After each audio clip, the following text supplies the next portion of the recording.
太容易感受到自己变胖了。没事啊，王太没有对我进行家暴。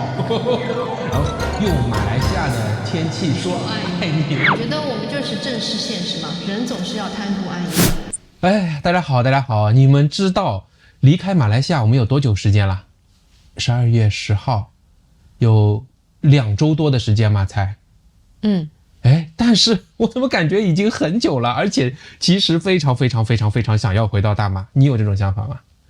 我嘛，我都不想来，你想又来了，所以你来了以后就很颓，每天都蜷在这个床上。当然有各种原因是吧？太冷了，这下来需要很大的勇气啊。对，今天我们讲一个小的话题，就是回到上海以后最想念大马的是它的天气哦。那倒是真的。为什么是真的呢？因为以前我们有6月回来的，再早12月也有回来的。那去年这时候就是离开中国的时间并不长，说实话我的感受不是这么明显。你去年冬天回来的时候，你明显的感到很冷很不舒服，很想回大马吗？当然是啊，我也去年就是啊。是啊。我还好，我觉得我是可以接受的。我这种人肯定就是大家所说的马吹嘛，我去了马来西亚就不想回来，每一次回来都是心里面都很不爽。那天气是更大的一个原因了。你是冰雪聪明，很灵敏，很敏感。没有，我比较愚钝，有钝感。我觉得就我来说的话，个人体质问题啊，就是我深切的体会到自己的身体是叫由奢入俭难，就是你在马来西亚的这种四季都是如夏的这个感觉之后，其实我身体的这个耐寒力跟这个耐热力都已经下降了，急剧的下降。真的，我已经没有在这个寒冷的这个天气下面生存的这个技能了。就是一方面是这个技能退化，还有就是这种奢侈，就是因为你在一个热带的地方，你每天穿的很轻薄，其实你穿的轻薄的时候，你人的这个整个状态跟你在一个严寒的情况下，你穿很多衣服，你人的灵敏度，还有你人的这个对于生活的享受程度是完全不一样的。哎呦，这就是我想讲的。因为在大马，我是说我们待会儿说点这个非常简单的东西啊，像这个因为天冷我们要多出多少工，我就讲在大马的这种状态。一个短袖，一个短裤，然后一双拖鞋，这种你想坐下来啊，想躺下，想这个在外面去开车都是很方便的，想散就可以很闲散，很慵懒。下很大的决心啊！我也看到很多的那个网友，就是首先是不相信上海会这么冷，第二个他们就会说到说，哎，你干嘛不开暖气？我想说的是。开了暖气也没有用，我们家是空调加上这个电热油汀双管齐下，但是就是非常不舒服的，就非常不幸，你完全是不可能创造说像在马来西亚你穿着短袖这个样子。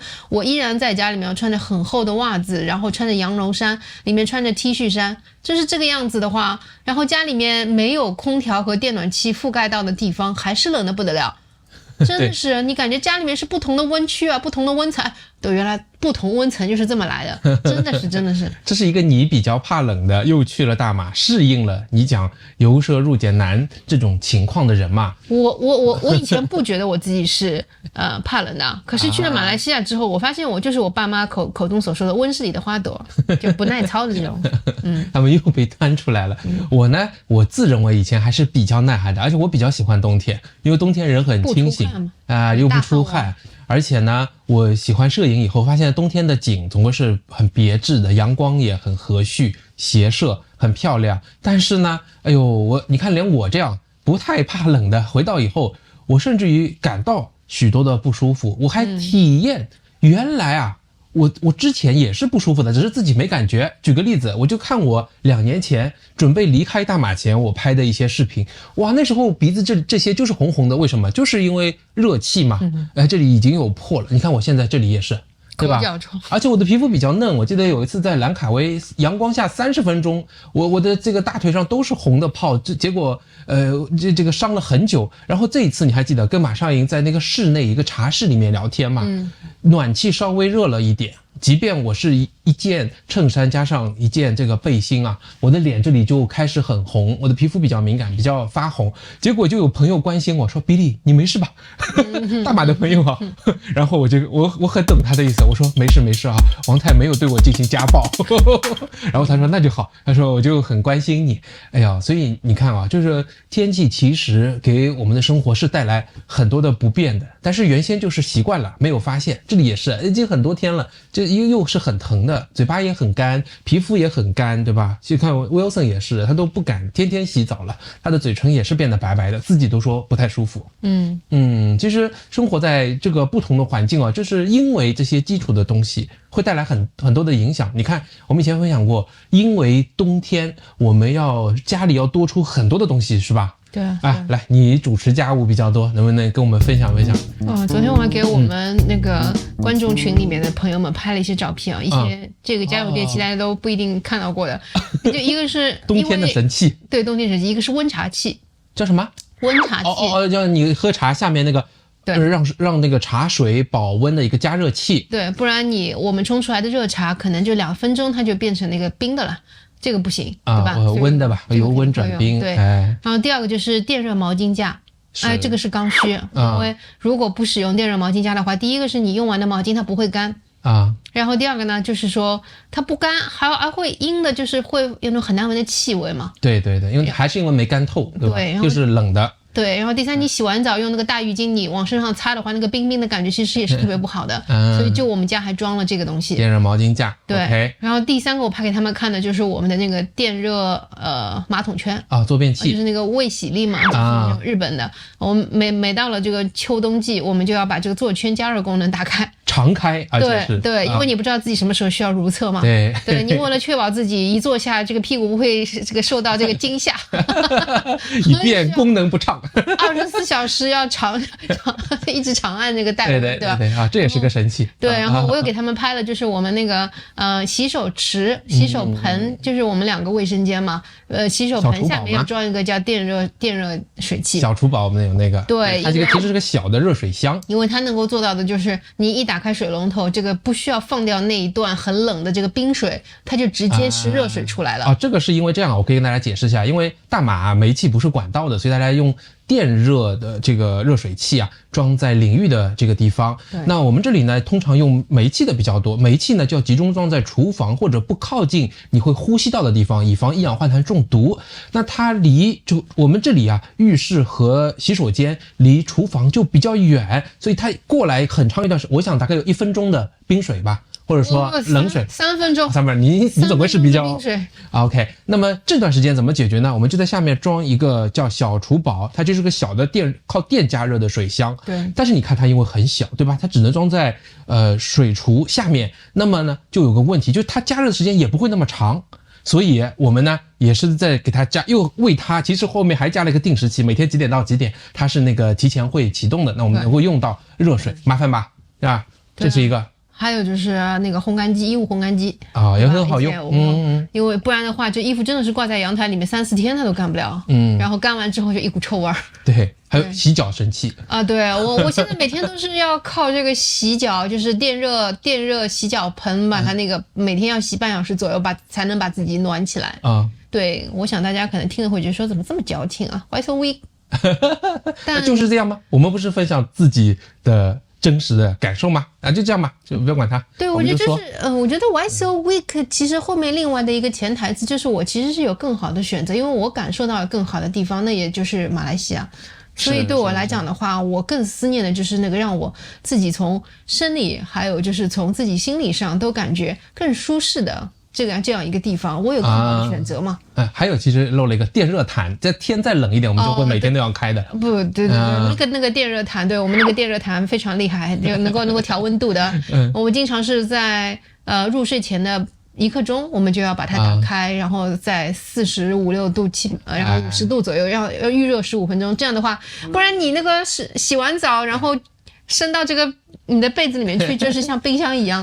包括你其实刚刚讲的那个电热油汀，可能不知道，它是靠循环里面的热油，慢慢的用热辐射把整个空气加热。这个呢会比空调我们叫空调是因为有冷气有热气。那空调这个东西呢，它冷气工作我觉得 perfect 很好的，但是它放出热风的时候，其实很难受的，对，人很难受的。不知道大家有没有这种经验？我觉得大家就想象一下，这个电热空调它的那个感受，就是你拿了个电热吹风，然后你只是在你头的这一部分被加热到，它是没有办法做到说受热非常均匀。所以我们家里面那个客厅开着大空调的话，客厅的不同位置的温度是感觉不一样的，而且热气是往上升的，你往往是你的那个头那一部分感觉还可以，你身体部分还觉得很凉。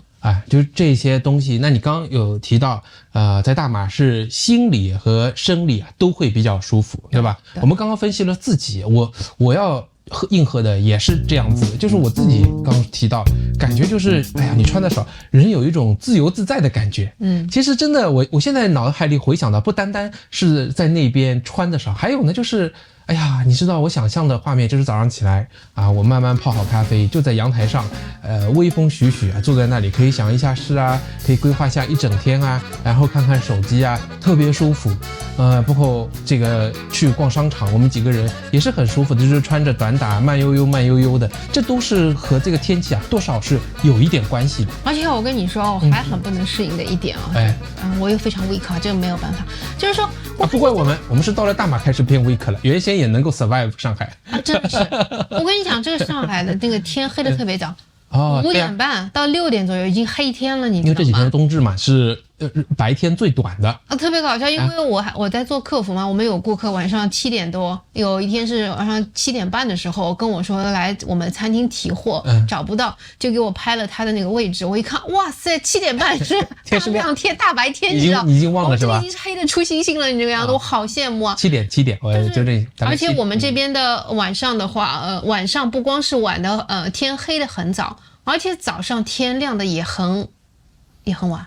也很晚啊，对啊，它就是白天最短嘛，过了冬至，然后白天才会慢慢变长，所以叫冬至。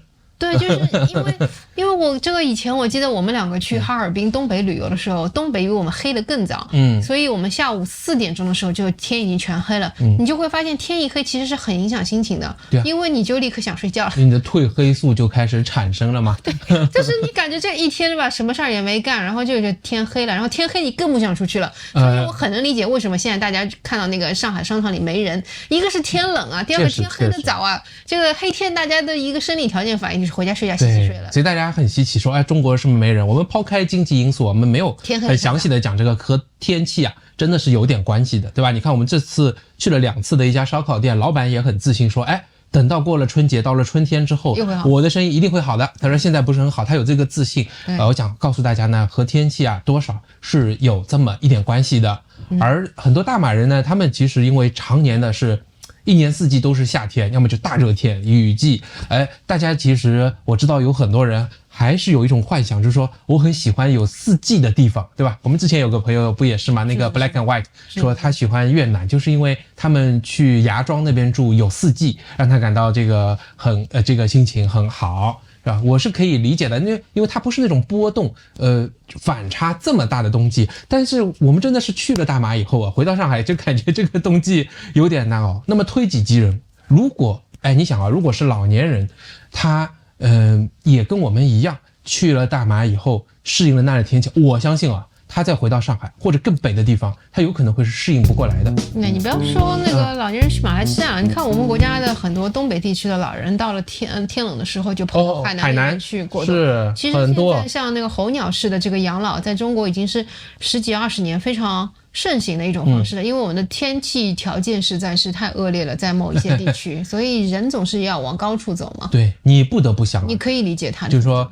我们不是说上海肯定没有到不适宜人生活这种地步远没有到了。但是如果适宜程度从0到100分打个分的话，那我相信马来西亚的得分肯定会比上海要高一点的，对吧？这个确实是我以前有个同事你其实有个下属，他的父母生活在海南，是怎么回事呢？他们就去海南旅游以后就不回来了，就在那里买了房，就干脆生活在那儿了。这你看，说明这个大家往去到更适合自己生活的地方，切换一个生活环境是非常非常正常的。对啊，而且就是天一冷嘛，像我们这个，我们因为装修时间太久了，那个时候也没有想过要去装地暖，这就导致了家里面因为有不同的这个温区嘛，其实你会发现说到了冬天，你的活动范围就是卧室。你连客厅都不太去了。其实房屋的利用率是极其小的，但是我们在马来西亚就不是啊，我们的活动范围是超大的啊，本来房子就大，真的是。我还有一个私心，因为在大马呢，你穿的是那种比较宽松的运动型的，就是不太容易感受到自己变胖了，你知道吗？最近吃胖了就感觉，哎呦，这个紧的衣服啊，衬衫还要塞到这个裤子里，有点塞不下了，就感觉很明显，就是穿多了挺难受的。你看地铁上，我们打的出租车上都很热，很难受，脱衣服又不方便。还有静电，有静电。我是每年10月到3月在上海肯定会有静电的。你在家里的环境还好，在办公室这种地毯啊静电的东西多的地方，我总是要先拿一把钥匙，然后戳一戳，然后它放个电才行，不然打一下很痛的。然后一冷一热人呢还是不太舒服的。对啊，真的是。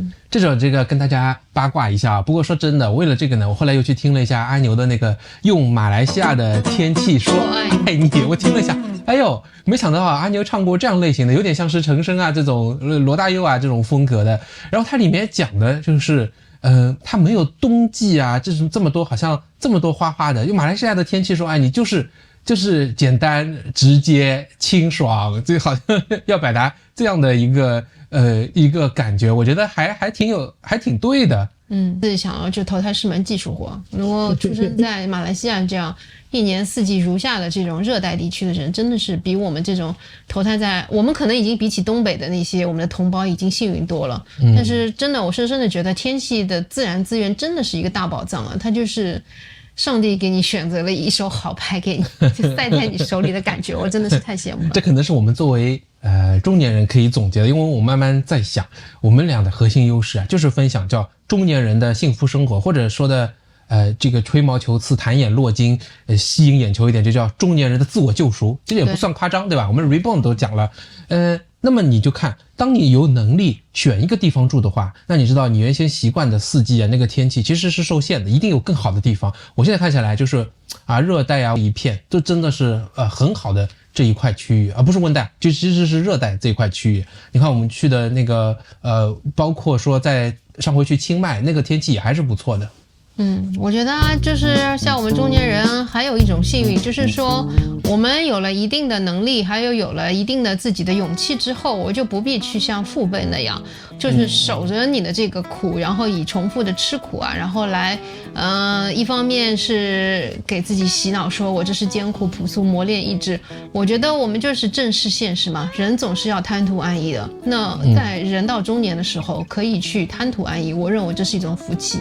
对，尤其是你的世界观如果大一点，可以多看到一些地方，选一个适合自己的地方生存，其实也是对自己负责。你看我以前有个同事说，他说你知道，像可能100年前，世界上没有多少个正式的大国，他说也没有这么明确的这种国界的概念，护照也不是那么多。你看小鸟、小狗，包括是动物，它们的迁徙都是很自由的，人的迁徙也是相对自由的。那为什么他说现在大家会受到这么多的限制呢？我觉得我们也不要被这个框住了，我们要从地理环境上，从天气上，从人文气息上都选一个适合自己住的，这是对我们中年人追求幸福的一种启发。对，而且也不需要去顾及别人对你的一些所谓的道德评判，包括生活方式跟你不一样，没有必要再去跟他去趋同，或者说是去影响别人，没有必要，因为这就是没事偷着乐就可以了，对吧？对，好，那么今天跟大家互动一下，你们是喜欢生活在什么样的气温的地方，是吧？你是喜欢四季呢，还是像马来西亚这样的天气啊？我们来互动一下吧。拜拜，拜拜。